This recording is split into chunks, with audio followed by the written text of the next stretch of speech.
kepada Ibu kami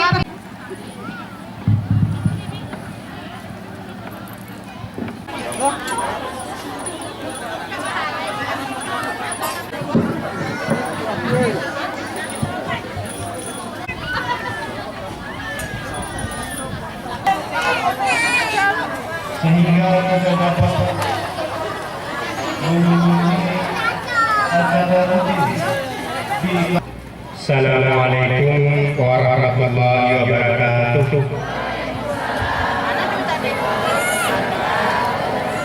Tadi kami mendengar laporan dari pengurus bahwa kegiatan hari ini untuk takaran tahun 2015 dan 2016 ke bahasa teknik umum. Ke bahasa teknik umum artinya sudah mana era semua kampung dan yang terakhir.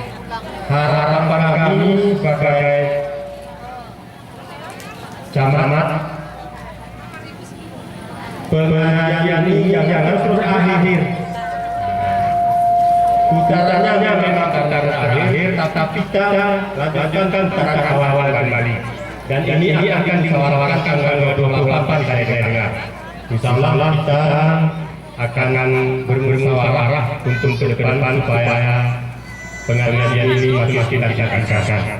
Dan kami tutup sambutan ini dengan ucapan billahi taufiq wal hidayah. Assalamualaikum warahmatullahi wabarakatuh. Bismillahirrahmanirrahim. Assalamualaikum warahmatullahi wabarakatuh. Kalau Bapak Ibu pergi ke kebun, kalau dulu kita masih bisa bawa motor pergi pagi pulang sore, anak-anak biarin aja. Tapi sekarang ibu yang saya hormati, tolong anak-anak juga dijaga. Tolong anak-anak dijaga, terutama anak-anak perempuan. Kita tidak tahu lagi bagaimana mobilisasi barang jasa dan penduduk masuk ke kampung kita. Oleh sebab itu, banyak kejadian yang kami terima bahwa anak-anak di bawah umur menjadi persoalan tersendiri. Kalau hal ini tidak kena ke keluarga kita, mungkin kita masih bersenyum diri. Tapi kalau kena ke anak kita dan ke cucu kita tidak bisa bayangkan. Pasti kita akan bawa pedang untuk mencari orang yang seperti itu. Oleh sebab itu, ini harus kita jaga secara betul-betul. Kemudian yang selanjutnya adalah penggunaan obat-obat yang terlarang.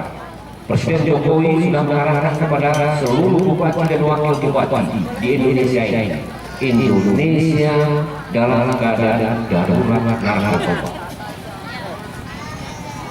Walaupun ibu-ibu punya anak, punya segala macam, tolong dikontrol, tolong diawasi dengan baik. Apalagi sekarang ini dunia semakin sempit. Dengan hitungan angka-angka saja kita bisa berbicara dengan saudara-saudara kita yang ada di belahan negara lainnya. Apalagi dari bintang ke kaki. Ini juga harus menjadi perhatian kita. Oleh sebab itu, dengan forum BKND ini juga salah satu yang harus menjadi perhatian kita. Sehingga apa yang menjadi cita-cita kita untuk terwujudnya masyarakat atau keluarga yang sakinah mawaddah warahmah. Mohon maaf sekali lagi dan akhirnya kami ucapkan terima kasih. Wassalamualaikum warahmatullahi wabarakatuh.